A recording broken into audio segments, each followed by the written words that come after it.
So let's talk for a moment about Hemingway the artist. Hemingway the artist. There are lots of writers that we refer to as hacks. They're hack writers because they just write stuff. And it fills a purpose, it does something useful, but there's no creativity really to it. There's no genuine art to it. Ayn Rand, anybody who know who Ayn Rand is? Okay, well, you do, of course. Anybody else? Yeah, okay, a few of you do. Okay, so libertarians love Ayn Rand. Basically, she has a very interesting philosophy, but she was a very highly respected literary critic. And what she had to say about art, Ayn Rand defines art as a selective recreation. Now, I think this is really good, and it's long, but I wrote the whole thing out for you because I think you need to read all of this and recognize all of this. A selective recreation of reality according to an artist's metaphysical value judgments. Those metaphysical value judgments can range from sophisticated, systematic, and intellectual to the crude, haphazard, and unconscious, but they always manifest themselves in an artist's sense of life, as she calls it. And she continues, the truth or falsehood of a given artist's philosophy as such is not an aesthetic matter. This is a point in which I may disagree with her, but she has an interesting perspective here. It's not in itself, she says, an aesthetic manner. It may affect a given viewer's enjoyment of his work, but it does not negate its aesthetic merit. Some sort of philosophic meaning, however, some implicit view of life is a necessary element of a work of life. The fact that one agrees or disagrees with an artist's philosophy is irrelevant to an aesthetic appraisal of his work qua art. Okay, a couple things I want to bring out in particular here. May or may not agree with it. Where was that? Aesthetic merit, blah, blah, blah. Fact that one agrees or disagrees with an artist's philosophy. Much great art has been created by people who were not great people. But it's great art. It does things. It says things. It forces us to look inside. It forces us to look outside. It creates things. And I believe that there is a true aesthetic standard that can be accessed for all kinds of art. There is a standard that is beauty, and beauty really exists. It's an actual thing. And art can sometimes have a superficial appearance of ugliness, but have something beautiful underneath it. So it's complicated. You have to dive in. If you want to understand art, it takes effort. It takes work. But it's really, really worth it. I listen to blues players. The first old blues, like Robert Johnson album that I got years and years ago, I listened to it and I thought, that's just noise. I don't get anything out of this. It sounds so tinny and thin because the recording equipment wasn't good back then. And it's just boring and repetitive and ugly. Well, then years and years later, now recently, I started playing blues. So I started studying blues and I started reopening this genre, and all of a sudden I discovered this great wealth of beauty that was in this same Robert Johnson album that I couldn't listen to just 15 years earlier.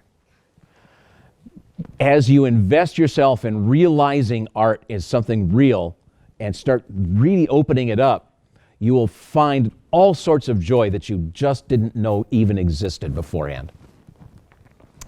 All right. One does not have to agree with an artist nor even to enjoy him in order to evaluate his work. In essence, an objective evaluation requires that one identify the artist's theme, the abstract meaning of his work, then evaluate the means by which he conveys it, i.e., by taking his theme as criterion, evaluate the technical mastery or lack of it with which he projects or fails to project his view of life. I know there's some blanks for you to fill in there. But what it comes down to again, sometimes you're not going to like some art. And sometimes you'll find it to be beautiful after you've put it away for a while. But if you really invest in it, you'll find that beauty underneath the surface much more easily. All right, Hemingway's work demonstrates of the consequences. There's a typo in there somewhere. Demonstrates the consequences of the author's fundamental view of himself and of existence. His nihilistic, or some would say semi-nihilistic view of life forms the basis of most of his work and certainly influences all of his work because it influenced all of his life. Now, if you look back at what Ayn Rand had to say and what art is, it's about a person's self-view or view of self and how that person projects that, how that person draws themes from it and then projects that to some audience. And that is art in her description. That, if we can accept that description, we can see how all of these experiences we had talked about Hemingway's life formed who he was, how he viewed the world, and of course those things are very much going to become his art. So his art isn't just a reflection of some philosophical abstract. That philosophical abstract actually was who he was, and his art reflected his own soul. That's why I emphasized right from the beginning, above all things, Hemingway is Hemingway. He was true to himself throughout. Now, that self may not have been a lovely person. That self may have been a very deeply depressing and depressed person. But he was true to himself, and everything that he created in his art was in some way a reflection of that truth. All right, this is a great quote on nihilism. D.S. Savage. D.S. Savage, by the way, is a poet. He wrote in the 50s, 60s, 70s. Was quite well received in his own time. Excuse me. He was a literary critic and something of a theologian. He was actually, I believe, Grand Secretary of the Anglican Church in Western United States. So this was not just an idle thought that he came across. This is somebody who deeply considered these things. And he says this: nihilism precludes the possibility of organic and interesting development. I'm going to stop and say that again. Think about the words. Nihilism precludes the possibility of organic and interesting development. Why? Because nihilism says everything is just chance. So nothing is really going to grow. Nothing is really going to improve or create anything new. It's all just chance. And nihilism prevents us then from recognizing that part of ourselves, this organic and interesting development. The Hemingway world is one of mechanical repetition. By the way, he is not a big fan. One of mechanical repetition, and in the series of Hemingway's 9 or 10 books, there is no inward continuity to keep pace with the chronological sequence. In other words, I don't see him growing. He's a nihilist, and that's why he's not growing. Because the characters from his first books are basically the characters from his last books. The ideas and the themes from his first books are basically the ideas and themes from his last books. Now, he does get darker as time goes on. He becomes a little less purely nihilistic and a little bit more purely pessimistic as he goes on in his writing, and it gets darker and uglier. But nonetheless, that underpinning, the characters that he creates are kind of the same. And one of the problems with nihilism as a writer, if you're a nihilist, it's difficult to create varied protagonists and almost impossible to create deep antagonists. I'll explain that a bit more. In the introduction to Men at War, Hemingway criticizes Tolstoy's, and this is in quotes, ponderous and messianic thinking, and states that he, again, quote, learned from him to distrust my own thinking with a capital T, and to try to write as truly, as straightly, as objectively, and as humbly as possible. This is perhaps his greatest strength and symbol of his greatest weakness. It's not that he was afraid to have big thoughts, it's that he had no faith in big thoughts. If you're a nihilist, big thoughts have no place in the world because everything's random, everything's chance. Everything's fragile. So what's the purpose of big thinking?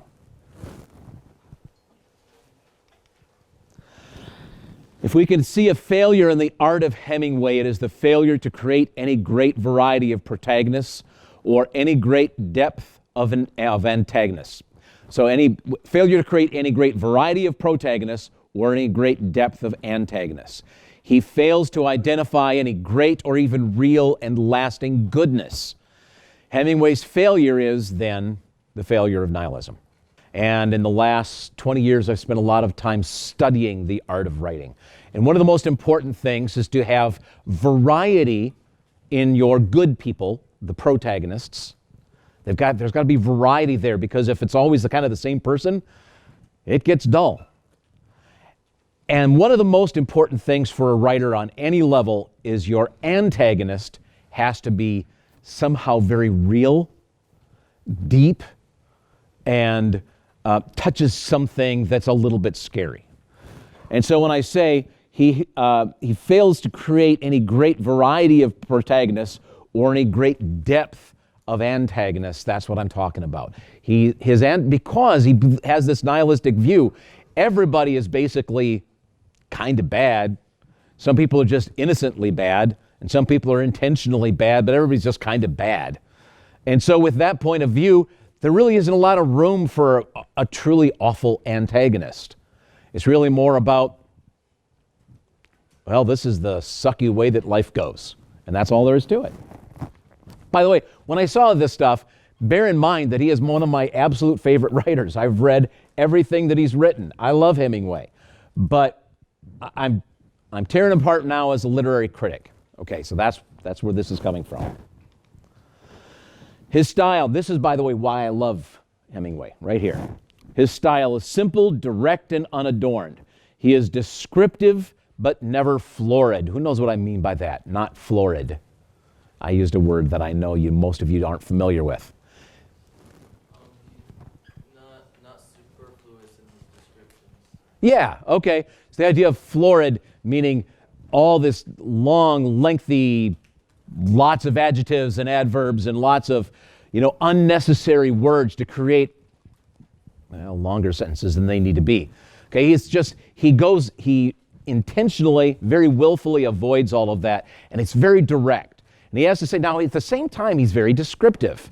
He has some beautiful descriptions. The stories that he wrote, reflecting back on his childhood and his days going fishing and things, I mean, you can just sometimes feel like you're there. You can smell the grass and feel the cool water on your feet. He has an amazing ability to pull you in, to describe the environment in such a way that pulls you in. But at the same time, he never gets wordy about it. And perhaps that's why he's so successful at it.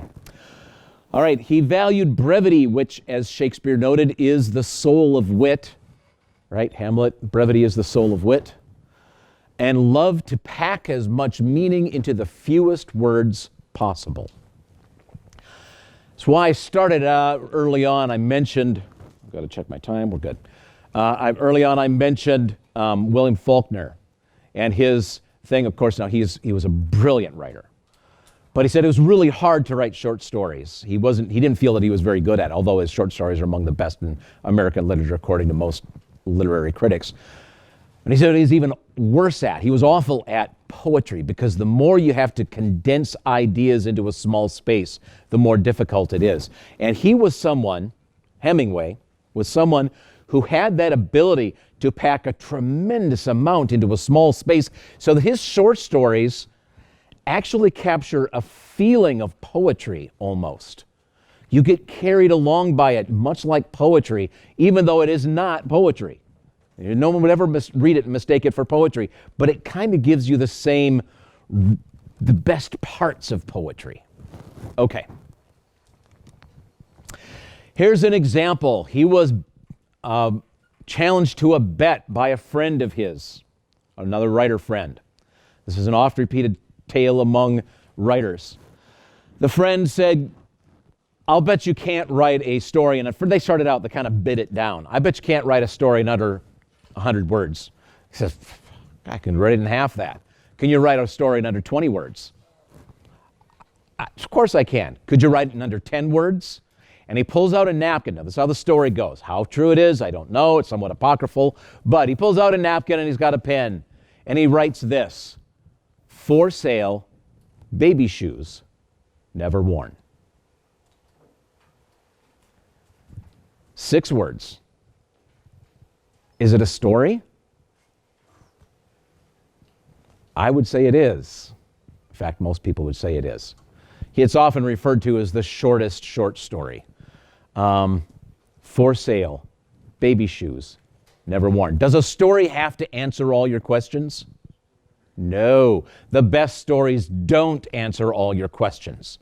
They force you to continue churning it over in your mind after it's over again. They force you to think. And that's what this very short story does. What do we know? We know that somebody has suffered a tragedy. We don't know why, we don't know how, but we know this. At the end, he doesn't bronze the baby shoes or doesn't put them in a closet. He has to put them up for sale. It's going to get a few pennies. Boy, did he tell us a lot in 6 words. That's the power of Hemingway. That's the power of Hemingway. All right.